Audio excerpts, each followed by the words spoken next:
Welcome to this week's edition of Prep Zone Extra Points, sponsored by John Hoffer Jeep Chrysler. This week featuring Rick Peterson, Tim Bisel, and Brent Maycock. Hey, high school sports fans. We're back with another edition of Extra Points. I am Tim Bisel, the sports editor here at the Topeka Capital-Journal and CJ Online. Once again joined by our prep experts, Brent Maycock and Rick Peterson. Maybe better known as Pistol the Prognosticator. Rick, is that the case tonight? No. For those of you who are unaware, the blind squirrel. Yeah. For those of you who are unaware, Pistol sent out a tweet earlier today, right before his city game of the week, saying that he wouldn't be at all surprised if that game was decided by a kicker or punter. Didn't you say? Yep. And as it turned out, that's exactly how the game played out. We'll get into that a little bit later. But we will start tonight with just a brief rundown of tonight's results. In the city game of the week that I just mentioned, the one that Rick Peterson covered, it was a thriller right to the end. Seaman topped Shawnee Heights 24-21. The Vikings improved to 4-0 on the season thanks to a 24-yard field goal from Walker Bassett with just 3 seconds left. So a heck of a city game of the week. Brent, you had a good area game of the week as well. Troy holds off Perry-Lecompton 25-22. In other city results, Junction City, another game that goes kind of right down to the wire. Junction City rallies with 15 unanswered points in the fourth quarter to nip Washburn Rural 22-21. Manhattan kind of pulls away from Topeka High 46-20. Hayden rolls Topeka West 55-14. And Emporia blanks Highland Park 21-0. We will start with our first segment tonight, which is just appropriately called Starting Point. Guys, the purpose of this segment is basically just to see what jumped out at you most tonight. What stood out, Pistol? Well, what jumped out at me is even the teams, several of the teams, or at least 3 of the teams that got beat tonight, showed that they're still going to be okay. And you could also throw Hayden into that. But Shawnee Heights comes back, loses 4 fumbles first half, comes back from a 14-0 deficit and had a real good chance to win that game. Washburn Rural takes it right to a very, very good Junction City team and loses on a safety. Topeka High playing without arguably the best player in the city, Corey Thomas, out with an injury, and take him into fourth quarter, which when a couple of turnovers let it get out of hand. But, they're playing without a guy that I'd have to look, but probably accounts for about 70% of their offense, and still was right there. I think there's several teams that are heartbroken tonight, but are going to wake up in the morning and say, hey, we're still going to be fine. We've got some things that we can build on for sure. Right. Brent, the thing that's jumped out at me is something that's kind of been growing as we went along, and last week kind of piqued my interest when both Hayden and Holton moved to 0-3, and we kind of, when was the last time that happened? We went back and looked, and it was 1993, the last time both those teams. And these are teams you think of every year going into the season. Hey, that's a team that's going to compete for a title. Well, it's not just here locally. It's across the state. Teams that are traditional powerhouses, teams that have won championship upon championships are just not having seasons that you expect from them. I kind of looked at it, and Salina Central and Salina South, we talked about Hayden and Holton being over. They both lost again tonight, and both of them are 0-4 this year. Olathe North 1-3, Colgan 1-3, Centralia 1-3.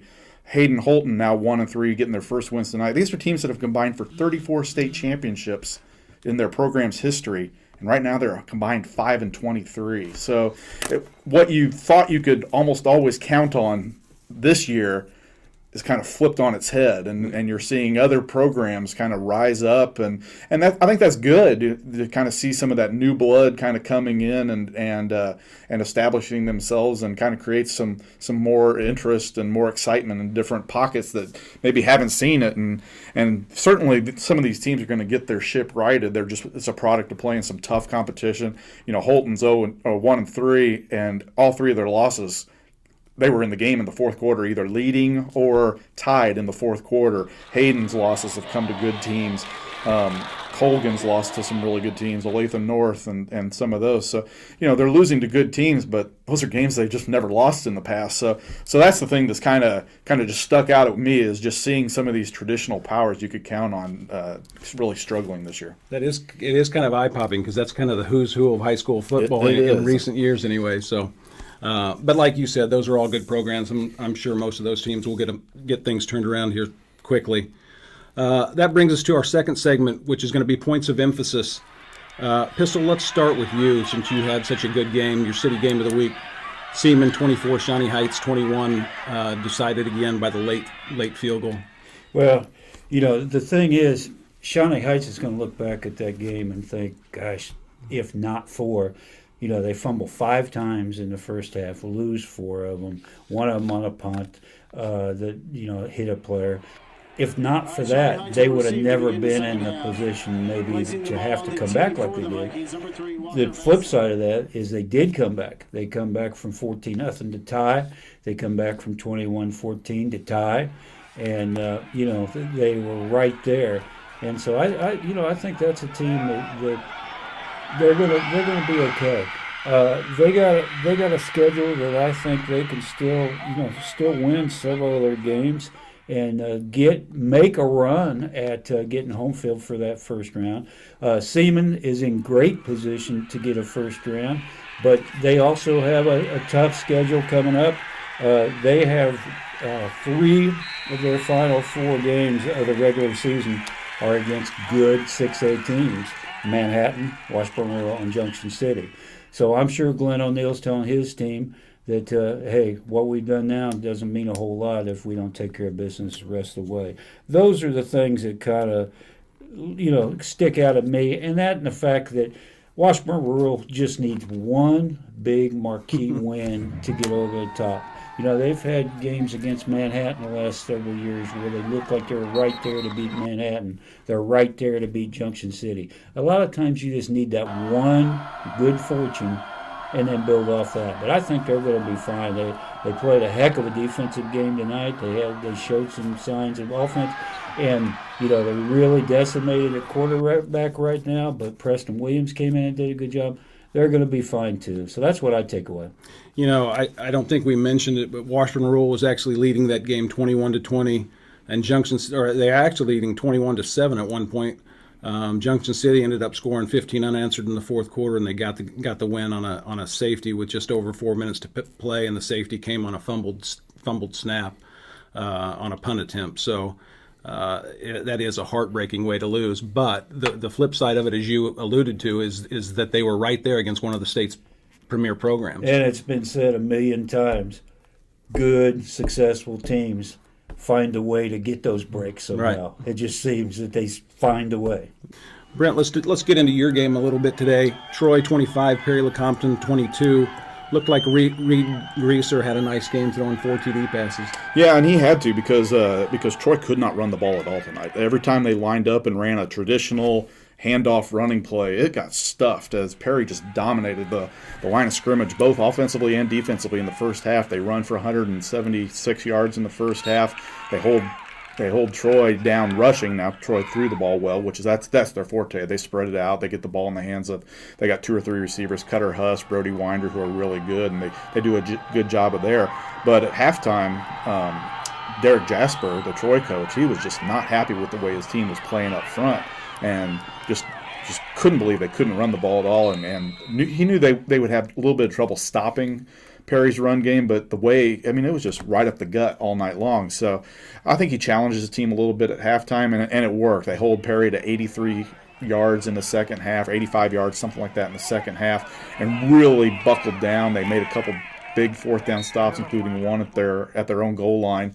They ended up getting tackled for a safety on the next play, but it was a big thing for them to kind of step up and make a stop. So his point of emphasis as we talk was our line's got to play a lot better. And at one point, I was actually filling in for some radio color, and I said, Perry is owning the line of scrimmage. And it seemed like from the point I said that on the radio, it must have resonated into the Troy bench or the huddle, because all of a sudden Troy kind of flipped a switch and their defensive line really started playing well. And so they either listened to you or they had listened to him at halftime. Yeah, well, probably me. I'm sure my words resonate clearly much more than the head coaches. But Troy's a very good team. They're ranked number 1 in Class 2 1A. This was a game that they went out, and a lot of people around their area thought, man, what are you doing scheduling Perry? Perry, a 4A school, dropping down to 3A this year. Troy, a pretty small 2A school, and the Troy coach, hey, we want a challenge, and they got a challenge tonight. Another team that had a nice rushing performance tonight was Hayden Pistol. They finally get in the win column, beat Topeka West, which is obviously struggling, but I'm sure that team just needed some success and something good to happen, and they certainly had it today. Well, they got their quarterback back. And like I said before, when you have to replace the starter from last year and you bring in a new guy anyway, you're giving him basically all the reps in practice and counting on him, and he's obviously got a certain skill set, and then you have to adjust on the run, and sometimes that takes for a while. But they got Samson Houston back tonight. I haven't seen his stats, but I know they were very confident that he could give them some different dimension or two, and they probably will keep building on that. Do we? I assume we don't know much about Corey Thomas's situation at this point, but Kai Thomas, it seems like they're in pretty good hands if they have to turn to him. Freshman, but he had 200. If my math was correct, he had 274 yards filling in for Corey. So well, the problem is they need both those guys. Right. And Kai Thomas can be a receiver. He can be a running back. He also plays on defense. They need both those guys. I will say that. I mean, you can't fight if you have a serious injury. But Corey Thomas is a tough kid. He's been a multi-sport kid. He's very determined. This is his senior year. If there's any way humanly possible, I think he'll be back soon. Real quickly, Brent, Manhattan, another good night for the Indians. Ian Trapp and Iverson Robb, they've been really strong all season, and they were strong again today, each kind of going over the 140-yard rushing mark. Yeah, I think they're both very talented, but where Manhattan's super talented is their offensive line. All seniors across the board, just a very strong unit, and they're the ones that are getting it done for the Indians right now. Absolutely. Well, that'll wrap it up for our second segment. Our final segment here today we're calling Exclamation Point, and this is basically just your guys' opportunity to give a little minute or two take, whatever you want, on anything under the sun, really. Well, I tell you what I see is in 5A and 6A anyway, we're halfway through the season. Yeah. I mean, it seems like just, last week that we were started. talking about, and all of a sudden these teams are really having to maneuver for their playoff lives here and try to get, because I think it's going to be very, very, very important to get a home game to start the playoffs. And we don't know exactly what this new system's going to be and how everybody's going to like it.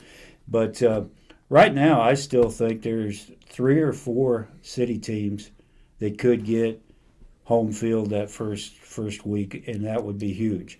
But these next 2 weeks, I think, are really a lot's going to work itself out in those next 2 games. That's the one thing about the new playoff system. It makes every game important from the get-go. So everybody makes the playoffs, but not everybody makes the playoffs. Right. I mean, if you don't have a good situation, you're going to play 9 games just like you always did. Which is another reason that some of these teams like Washburn Rural and Heights are probably really smart tonight, because they know how important each of these wins can be. Yeah, mine, it's week 4 is over. It's War on 24 week. There we go. Next week, we get Rossville, Silver Lake. They're both 4-0. They both won tonight. Rossville got actually a pretty good tussle from Wabunsee, winning just 28-6 tonight.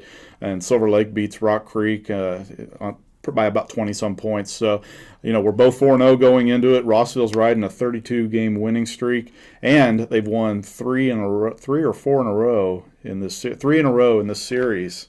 And that doesn't happen too often. So, and I'm guessing the folks at Silver Lake know that. I'm sure they're painfully aware of that and remind the kids of that all the time. So I think it's going to be a very entertaining game this year. I think they're two pretty evenly matched teams this year. Jacob Bradshaw has been spectacular in his taking over at quarterback for Tucker Horrock. He's averaging over 200 yards a game on the ground. I didn't see what he did tonight number-wise, but he's been very good. And Silver Lake has been rolling right along with Dalton Doltmeyer leading the way, and I think it's going to be a great game. I think I don't think either team will blow the other one out. I think it's going to be a high-scoring game. I think it's going to be a very good one, and I don't know who I give the advantage to right now. I mean, Rossville's ranked number 1, Silver Lake's ranked number 2. I mean, that's everything. It's everything you want out of the ultimate rivalry game. And you know you're going to have two really passionate fan bases, so yes, you will. Ought to be a dandy next week. So look forward to that next week, folks. That'll wrap it up for this week's show. We thank you as always. For more high school coverage, just log on to prepzone.com and cjonline.com. Thanks again. All right.